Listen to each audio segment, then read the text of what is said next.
Hi, I'm Mehdi, owner of Sunny Bliss Plumbing Air.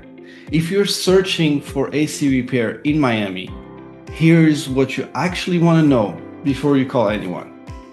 When your AC conditioner quits in August, and it always seems to happen in August, you don't need a sales pitch.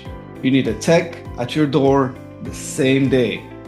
We get on the truck the same day, diagnose it in about 15 minutes, sometimes it takes longer, and give you a flat rate price before any tool comes out of the kit. No hourly billing, no surprise diagnostic fee that doubles at the end. Most Miami AC repairs come down to a handful of things: low refrigerant from a leak, a frozen evaporator coil, a failed capacitor, or a clogged drain line backing up in our humidity.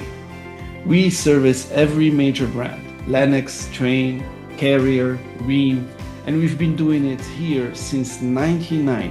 We're licensed in Florida, license number CAC 182345. So if your AC is blowing warm, making noise, or just dead, give us a call. We answer the phone 24/7 and we get your house cool again today.